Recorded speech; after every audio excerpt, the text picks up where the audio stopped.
Hello, greetings, and welcome to the Mount Rushmore podcast. I'm Jeff, and guess who's here? It's Richard Hello.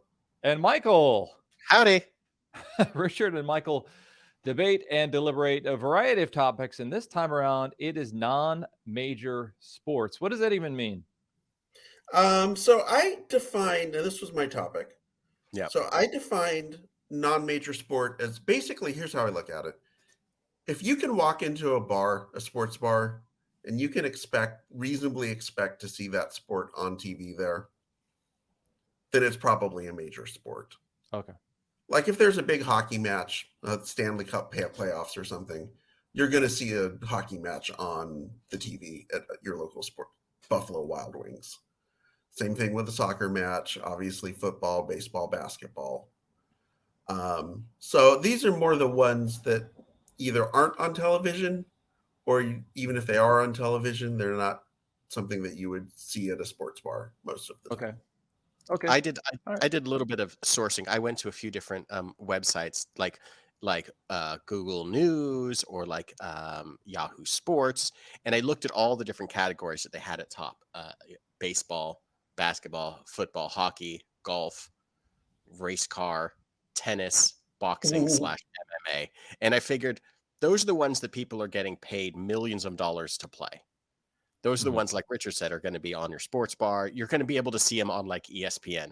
We're into like the ESPN Ocho side of things, right? Yeah, basically. This is very Ocho-esque. This is, you have to be like a sicko to like really, really be into watching this stuff and following it. So I'm excited. All right. Well, let's let that enthusiasm carry you into your first choice. What is your first choice, Michael? My first choice is bowling because I love bowling, but God help me, the only time I'm watching it is when I was the age of maybe 7 to 11, and I was disappointed that bowling was on TV when cartoons were not on Saturday morning.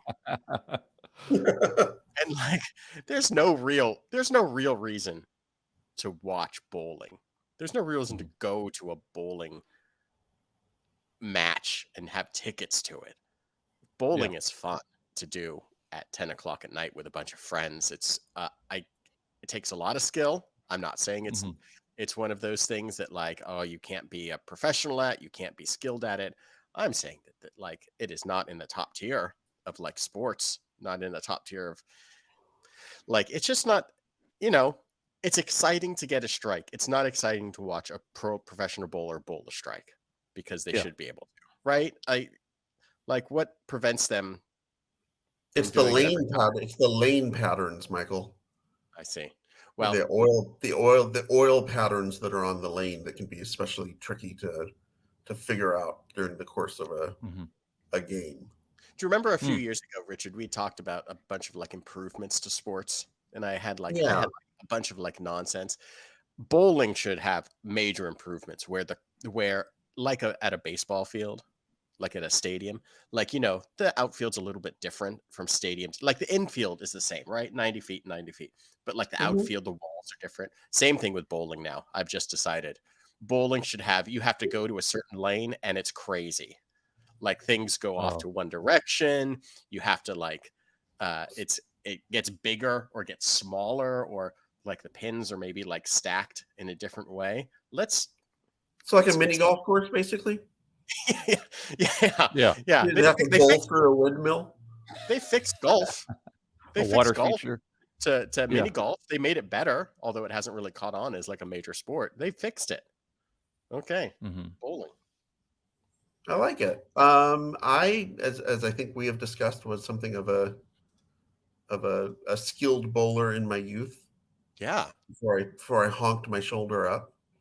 And so I did watch bowling on TV, and I followed all your Earl Anthonys and your Dick Webbers and your Mike Roths and who, what have you. And it was appointment television for me as someone who played the sport, to be able to watch the professionals and see what they were doing and try to get tips and tricks from them. Now, granted, there is a saying. See what I'm talking about? There's another strike. Oh, yeah. Yep. There's another strike.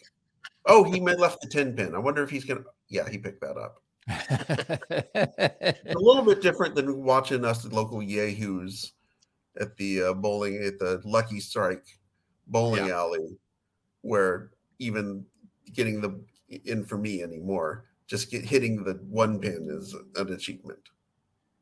See, Jeff, I set him up. This is the sicko I was talking about at the top of the show. Right here. Well, I love the idea of what would make it better. Like if they were actually kind of two bowlers were bowling at the same time, either with each other along parallel or facing each other. Like facing each other would be good. Yeah. Is bocce interesting, or is other things that are kind of bowling? Well, lawn darts would be interesting, but those damn liberals took all the fun out of it. Yeah. What with their kids keep getting stabbed. Yeah. Lawn darts kill people. People don't people kill people. Lawn darts don't kill lawn people. Darts don't kill people. The bumper exactly. Yeah. I do like these extra sickos that get into like candlepin bowling. Oh God.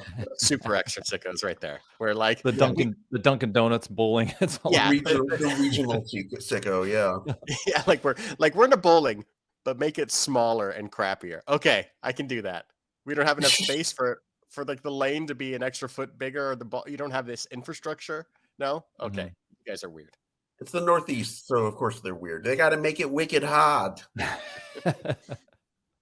Do you think I'm really kind of intrigued by this, because bowling used to be a much bigger sport in the US, like a much more, like when the accordion was considered like a fun instrument, like in the 60s and 50s, the bowling was considered to be kind of a big deal. And that was considered to be what I guess like fitness was for a lot of people. That might be the only exercise they would get, is going to an alley. And it was a family exercise, a family activity too, in an era where something to do with the whole family was not necessarily popular. So it was something that was affordable, that you could do on a Saturday. It was indoors, so it didn't matter what the weather is. Ticked off a lot of the boxes for the boomer generation, for what would make sense for them to have fun. Yeah, that's interesting. Well, maybe that is something we can brainstorm over the rest of the episode, is how to fix it, because it seems like something like, say, boxing, when compared with MMA, is starting to kind of fade in its esteem. So I don't know if there is a more maybe hands-on, more I don't know. Maybe there's an MMA version of bowling that we can kind of figure out. So, all right, Richard, what's your first? My first choice is the one of the fastest growing sports in the country. It is disc golf. Oh, okay. Don't call it frisbee golf. Whatever you do, you want to get disc golfers angry? Call it frisbee golf. It's not a frisbee; it's a disc. Oh, yeah, it's smaller and it's thinner. It's not like a big fat frisbee. Can you roll a joint on it? Yes. Can you separate the twigs from seeds? You can you can roll it up and you can smoke it, Jeff. Yes. Okay. All right. So disc golf during the pandemic, I find this fascinating, that when people weren't able to go out and do sports activities with other people, they were looking for things that they could do outdoors and by themselves that were still sports and fun. And disc golf became one of the big beneficiaries of this, because it's something that you can go out to. Most disc golf courses are at a local park. They're free. And it's something that you can go out by yourself and get 9 holes in like an hour. So during the pandemic, there was this huge boom in the number of people playing disc golf and the number of people watching professional disc golf. The viewership numbers for some of these pre-recorded or live broadcasts of these professional disc golf events just skyrocketed, to the point where several of the top pros are now making, like Paul Macbeth, for example, who's won the world championship 6 times. He a couple of years ago signed a $10 million 10-year endorsement contract with his disc manufacturer. Wow. I mean, people are becoming disc golf millionaires off of this.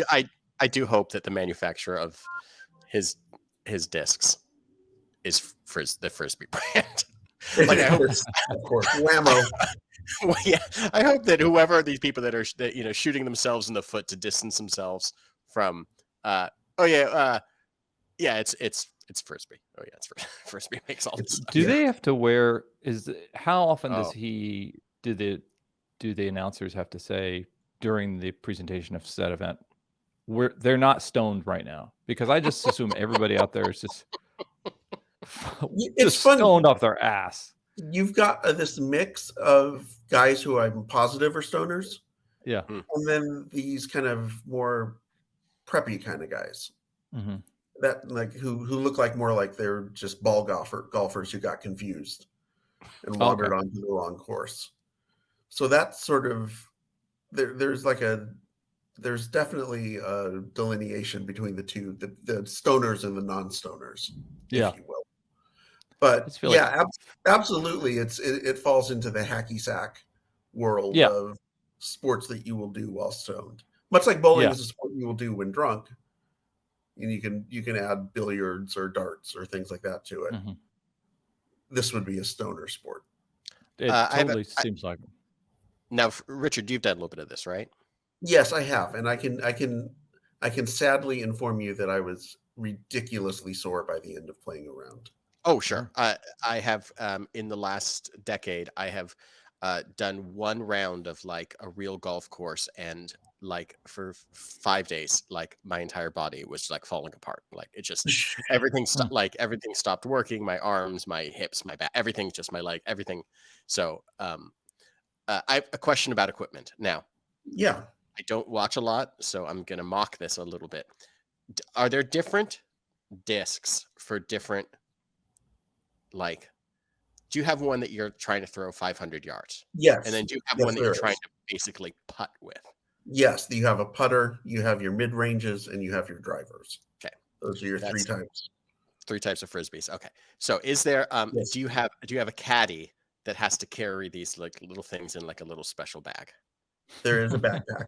Or a little like like it kind of almost looks like one of a cooler that you pull. It's not just like a fanny pack, sort of like a little hip thing that you can just a plastic shopping bag. No, these are they kind of look like you would put your record collection in them if you were a DJ and that's how you were going out. I would respect these guys if they did use records.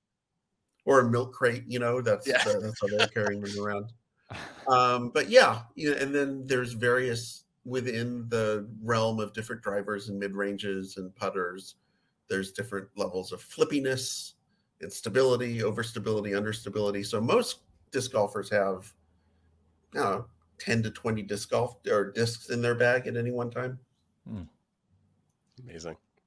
Yeah, I can't wait to see this broadcast become a super popular sport, so we can see an enraged disc golfer. Yeah, they're gonna throw plastic at me. Oh no! Just like try to do something where he snaps his disc in half, like a golfer would do, where you break and it just it just kind of bruises his shorts. Okay, I imagine too. There's going to be a movie out. Like we've seen like the snobs versus the slobs kind of thing, but this is like the slobs versus this like slightly less slobs. The slightly less slobs. Okay, disc golf. All right. All right, Michael, what's your second one? My second choice is one that has fascinated me that I've never actually seen too much of, but I love it for kind of historical, like childhood reasons. And visually, I really enjoy just the idea of highlight. Which is like I think it's Spanish in origin, but basically you're kind of like playing basically like a handball or like a like a racquetball almost type game where you're in like harder than that. Is it? Oh, that's the game. The world's fastest sport. Oh no, it is like the court. I think is. I don't know if it's the same size, but it's a similar sort of idea of like you're in like kind of a walled in sort of area, and you have like this claw device that you can whip like just this ball at, as Richard just said, like at 150 to 200 miles an hour, like around this court. Wow. And you have to have like protective, like helmets and shoulder pads. I'm mostly interested in this because of how extremely dangerous it is. But as a child, one of my most favorite G.I. Joe toys was this character named Frag Viper. And Frag Viper was a Cobra villain, and he was a Cobra Grenadier. And what he had is he had basically like a highlight, sort of like, kind of curved blade thing that you clipped onto his, Kung Fu grip hand. And he had like these little tiny grenades that you could like pretend to throw. And I love the idea of like just this guy that's out there that's like, I don't know, maybe he's Portuguese and maybe he came to Cobra and was just like, listen, I have this one incredible skill and I can huck these balls as hard as you can possibly imagine. And I would like to do that at the G.I. Joes. But instead of balls, I want grenades in there. And I like the idea that maybe he's Spanish because it's highlight. So he'll only throw the balls from like 10 a.m. to 12 p.m. and then take a 2-hour lunch. Oh, sure. And he's done it for. But do you think was more accepting? It seems like the Cobra commanders were a lot more open-minded to different people. Like the GI Joes were pretty. They had like a Scotsman and all kind of different stuff, right? But like, well, sure, they had. I mean, they recruited from every sort of background. But I would say the Cobra, of course, they're into. They had the dreadnoughts. These kind of people from the swamp that were just like, oh, what are you? My name is Ripper. What do you do? I tear things up. And here's Blowtorch over here. I got Ripper and all these guys. What do you do? We just cut stuff up. We live in a swamp. You're on the team. We love it. Welcome. Here's a W-2. Fill it out. Can't write, mate. All right, that's fine. All right. Can you rip it up? Yes. Well, we know that. We know that kind of rip. But the sport itself, I love it because it seems like it's very fast paced, very dangerous, and I don't think we'll ever. Maybe it has been an Olympic sport, but I don't know. It seems like nothing that like Americans will ever really get into. And so I don't think it'll ever kind of make the stage of like an Olympic thing. It seems something that is so generic and or so specific that it'll never catch on worldwide. I love that it's very specific to almost like a Latin American or like a Spanish, Portuguese kind of, like they're the only people that are getting into it. Do you think its inability to be televised or watched viewed over television is a challenge? Is that I mean that's because the ball's moving too fast? Yeah, is that the reason why? Ping pong's pretty fast, but we still. Well, I love that idea. I love the idea of just them. They do that with like when they had that old hockey feature, Richard. Oh, the glowing puck. The glowing puck. Yeah, put that on a highlight ball. It just looks like insanity on there. It looks like a screensaver. The only thing I know about highlight is the episode of Miami Vice where the highlight player gets framed for murder and then sees the cops coming to arrest him and gets distracted and the ball bongs off his head and kills him. Oh, God. That's what I remember, is that Miami Vice episode.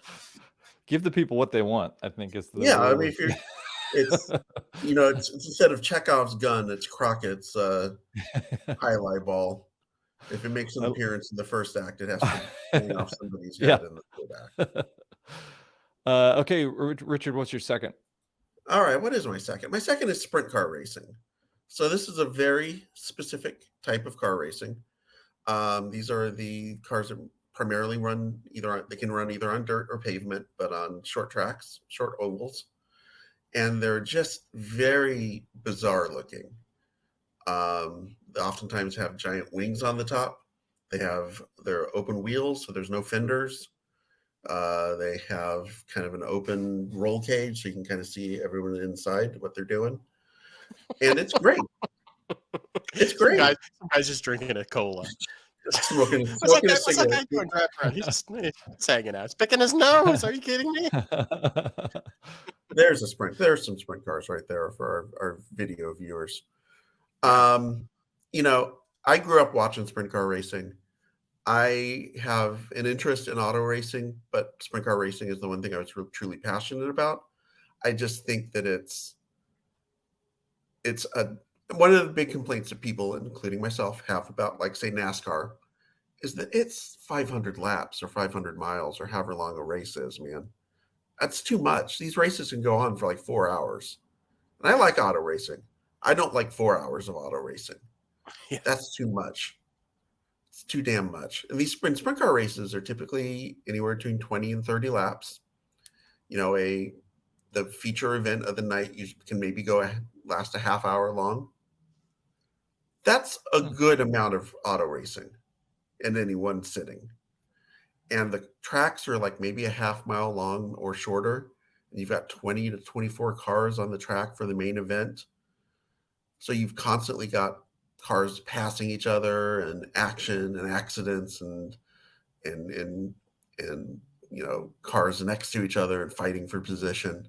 So that makes it really cool too. It's kind of a dying sport.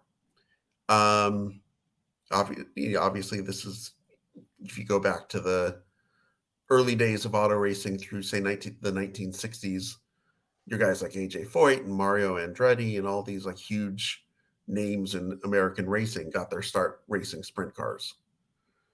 And even today, you still have that. You know, guys, NASCAR guys like Kyle Larson and Brad Sweet and a few other guys have come from the sprint car ranks, but there just aren't as many tracks as there used to be. It's harder to keep tracks open. The finances do not make as much sense as they used to. So it's kind of sad for me to see tracks closing down. I know the one in Bakersfield that I've been to a few times may be closing down after this year. And it's definitely a part of small town Americana. And for me, growing up in a small town and having my local sprint car track be just what you did on one of the things that you did on a Saturday night, you know, it's definitely a nostalgia factor for me. Is it something where they still take it pretty seriously? Like once you're in the culture, it's all very kind of serious, or is it something where there's a theatricality to it, like a demolition derby or something where it's all kind Oh, of it's taken very seriously. I mean, these are, especially when you get to like the big national touring series, like their version of NASCAR, like the World of Outlaws or USAC. These are multi-million-dollar operations. Yeah. To run a car for a year. So definitely a business. Okay. Well, who were the sponsors? Like, it's not like you would have like a Home Depot on the path. You would have like a Napa, a Napa, or like a Gum Out. Mm-hmm. You know, a lot of automotive type sponsors. Yeah. Parts and stuff like that. Bass Pro Shops. So we're going into our second half. I haven't asked you, the viewing audience or listening audience, to do us a solid and go back and listen to past episodes. Give us a rating if you wouldn't mind on any of the platforms that we're on. You know, our YouTube space is starting to get populated a little bit. It always has been going, thanks to Richard's cunning ability to master media and have it go around everywhere. But we've changed things up there a little bit. Since YouTube has been embracing podcasting. So go over there if you want to leave comments. And in the second half, I'm going to invite these gentlemen. Before the show started, Michael and I were talking a little bit about the team that the Harlem Globetrotters play, or have the most memorable one for people, the Washington Generals, and how the Globetrotters have made basketball into a comedy thing. I want to see if there's a way we can work comedy into like bowling or disc golf or something. Which of these would be the best for like a touring comedy team? Like highlight? I don't know. So wacky that may be highlight bloopers. Wacky, crazy highlight people with Sweet Georgia Brown playing. Okay, but we're now in the third round. And Michael, what's your choice? My third round, I'm going to pull up my list right here real quick, is the pool game, I guess billiards type game of snooker. Ooh, how very British of you, Michael. It is very British. And I'm fascinated by the upscale snobbery of snooker. This thing that uh, you play the idea of pool. You go to a pool hall, kind of seedy. You can see pool like kind of 9 ball on TV, and I grew up like so many of us, like watching various people play pool on TV, and it's fascinating for like an hour, right? You're like 20 minutes. You can watch people kind of knock this ball around, or you have like that great I don't remember her name, but there's like a women's champion who is an Asian lady who is like the Jeanette Lee, the Black Widow. Black Widow, thank you. Like, just fascinated by that sort of aspect. It almost feels like just having that nickname, like a WWF sort of thing. But snooker is this game which is, it's like any sort of billiards thing, but it's very specific. The balls are a little bit smaller. They're different colors, but they're not the same colors. Look at that man snooking around. I don't know. He's got a barbecue tongs that he's going after it with. How many things does he get to take with him out on this? They have their full set of tools that they keep in a kind of a milk crate that they lug around. Right. But it's a game that's slightly more refined, although you're doing exactly the same thing. And I think I'm most interested in it because there's a British actor, comedian, who like have you seen the Mighty Boosh with like Noel Fielding, who's on a who does a Great British Bake Off now, but his partner Julian Barrett, who's like the kind of more schlubby, downtrodden kind of duo, kind of a partner of his, like all he does is like watch snooker. Like he doesn't like to go to be on any sort of other show. He does a little bit of acting here and there, but like he's like obsessed with snooker. And I read about this and I was like, oh, what is so interesting about this weird thing that is only played by like rich people now and only into by like it's just kind of like it's just like a billiards, that's all, but it has very specific like billiards type rules. And you got it's a game about scoring points more than it is a game about getting in the last ball, or I guess, or whatever it is in 9-ball. Okay. I think they don't care, and if you're playing like a 9-ball thing, your goal is to get the last ball in, not necessarily to get the most in. Or maybe I'm wrong. I don't know. I don't watch that. Well, you're right. The goal is to get the 9-ball in. Okay. And you have to do it like in order. In an order, yeah. Mm-hmm. Yeah.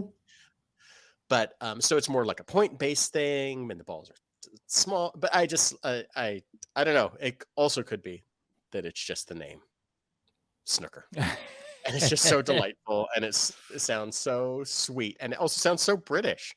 It's that kind of weird kind of dichotomy of like the British are so kind of straightforward and deadpan at times, but then because of that there's this incredibly silly side of like just their entire universe. And I love the idea that there are these very kind of highfalutin people playing a thing called snooker. Yeah, the fact that you've got people dressing in tuxedo pants and vests and white button-up shirts playing love it. Snooker.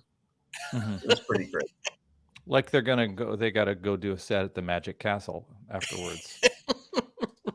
Yeah, or they'll be by shortly with some hors d'oeuvres for you. Yeah. Hey, can we? Yeah, can you step in for me? I got to go park some cars. Somewhere. Yeah.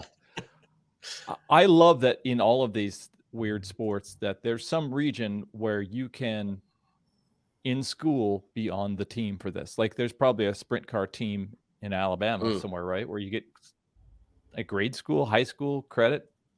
I don't know about that. Do you think in England? That's pretty expensive. You think in England they say, well, I've got the maths and then there's English and then I've got to go to my snooker. I don't want to skip snooker. I'll get a B. I don't want to get a B- in snooker. You have to complete my O levels in snooker. My O levels in snooker. That's fucking people. How did the Kinks never make a concept album out of snooker? Yeah. Very good question. A perfect thing.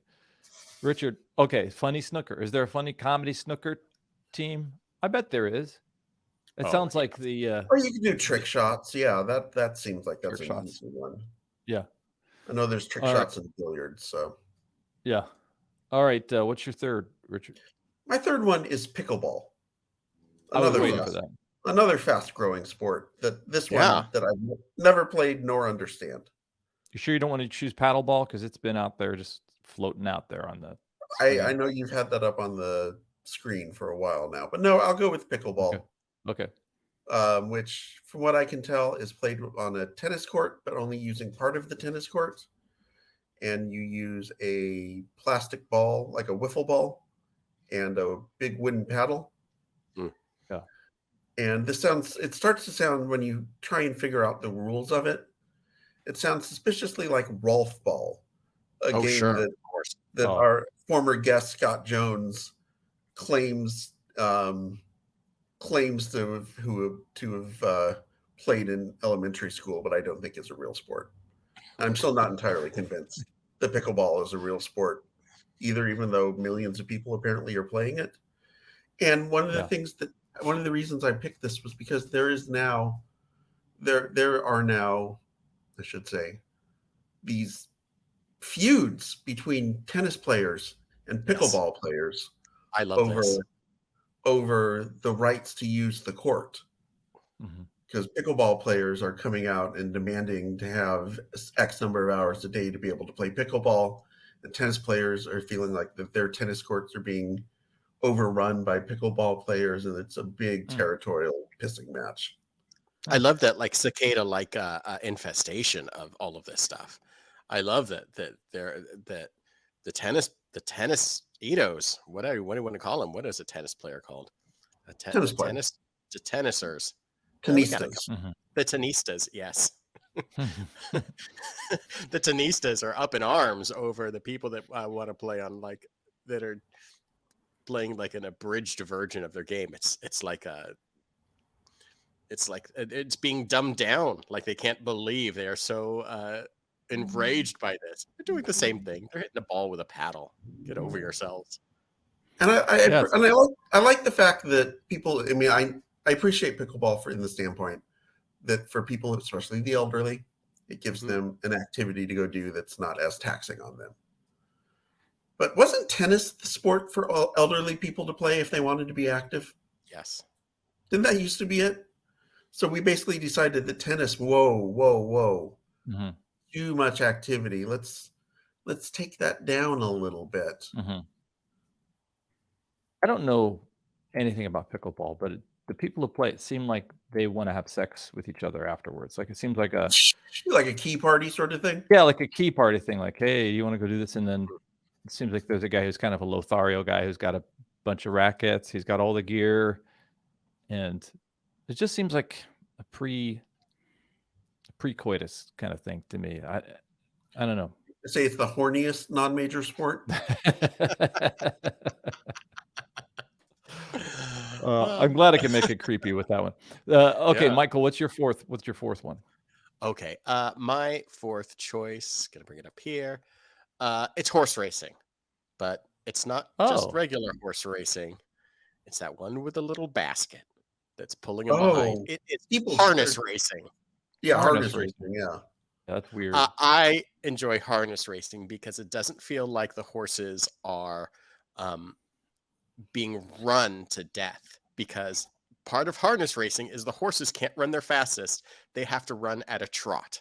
And I appreciate that these horses have to like slowly run around a racetrack, dragging some guy in like a basket behind them on wheels. And it feels very, gentle's not quite the right word, but it doesn't sound too bad for the horses. They're not being asked. They're being asked to pull something. They can do it. They're not being asked to run their fastest, you know? They're a horse. That's what they're supposed to do. No, yeah. I love this pick. I love that it is essentially the speed walking of equine Yes, sport. that's exactly right. That's exactly right. This is look at this. Look, if you can watch our YouTube channel, it is just some poor schmo being pulled behind a Yeah. horse, and God, if that horse happens to defecate while he's trotting, Do you man, think that that's on. That's literally on you. Love it. do you think the rider has any control over what the horse is doing at this point? Or is he just literally along for the ride? He's just saying, like, go where you want to go. We're fine. Yeah. He can't spur, the rider can't spur him, or doesn't seem like there's any way to do the Looks like kind he of can pull on the reins a little bit, maybe. Maybe mhm. they have. Maybe Maybe a they have little like a range thing little. Like, happening. maybe they have like a little like riding crop, but they're hitting the horse in a way that like someone's just getting into like kinky sex, but they're just like not. They're not really Yeah. going at it. They're just like go Yeah. horse. Just go trot a little faster. Can you just increase your pace? And then the horse is like, I got nowhere else to be. This is fine. I get some carrots at the end, I assume. I'm for it. It does seem Don't like please, please don't come at me about how horrible a sport this is and just ruin this imaginary thing where obviously these horses are mistreated because we mistreat all animals in this sort of way. But in my imagination, it's not like a centurion is like going around the Colosseum and at the end is a tiger that mauls everybody, the horse included. It's a little man in a basket. Mhm. It's interesting Pull my here. horse. We've This got isn't Ben Hur, is what you're saying. like all the terminology. Head pole, the head number, Mm. overcheck, The breast even labeled collar. like the shaft. Oh, the shaft is an interesting place. The hobby, shin boot. There's nothing here that's labeled the horse whacker or anything that Mm. maybe the shaft. I don't know. Mm. Yeah, it does seem like a more humane thing. It does seem like it evolved out of like horse racing evolved out of like being a cowboy, and this kind of evolved out of going to get groceries or something. Like it shouldn't. Oh, I love that. I would like to see like a little like sidecar on the side. Oh you know? yeah, Like to have for like a motorcycle. Just put There's your put, comedy Yeah. right there, because sidecars put it- equal comedy. Yeah. put a little chimp in there as like the person, like the chimp Yeah. has to be like you have to have an animal over a Mhm. certain weight. Your choice. An armadillo, Yeah. fine. A chimpanzee, a small chimpanzee, that's fine. Let's get something else more difficult, and then you just have it's like a Pokemon, that sort of thing. It's like the equestrian version of an astromech droid that they have hanging out there. Yeah, yeah. Let's do that. Like he's Oh, that's fun. Okay, all right. This is the last choice that you have here, Richard. Paddle game is I took paddle game off, so I mean I got it loaded. I got it ready. Oh, please, Jeff. Um, Why isn't Jeff coming in over the top and like saying this is one of my choices? You used to be able to do that. You guys are sports. Okay. All right. Okay. Coming in over to the you. top. Or Richard, go ahead and do yours. And then okay, it's not going to Get ready. matter because Jeff's going to take it out. Well, it might But, be no, but he might just not choose one of mine. It's fine. My last choice is curling. Excellent. Remember back in 2018 when we were all nuts for curling, when the Sure. U.S. oh men won the Yeah. gold medal in the I believe it is in South Korea in the Olympics, and curling fever spread throughout the nation. I remember Oh, yeah. watching it late night here on the West Coast and being on Facebook live blogging or whatever I was doing about it, and like dozens of my friends were doing the same thing, and it became like this cool activity, and we even had friends, I believe, who went and did some curling classes and did like a how to learn how to curl sort of thing. Flash forward 6 years, nobody's curling. You know why? Because it looks like it looks at equal parts ridiculous and dangerous. It's not like cool dangerous like highlight, but I do feel very confident I'm going to slip and fall if I go out on the ice, and if I try to bend over to throw the rock down the ice, Mhm. I will throw my back out. 100%. Yeah. Does seem like it could be helpful. Like it's a something where the almost like ballet, where you have to be strong but also flexible, and it seems like very something in an older person could probably. Although I don't see a bunch of old Benefit people from. playing it. Yeah. No, Jesus, again, probably could stretch out like that. the slip and fall danger, I think, kind of precludes it from being a good choice for the elderly. Yeah. The Well, the what the broken hip risk. yeah. What about sprint car racing? Is that something good for the elderly, or are you is that a Yeah, well, especially if you do like Death Race 2000, you just put them on the yeah, track as moving targets. you're like, "Look, I've got a terminal disease. My end is not gonna be good no matter what. Put me in that car.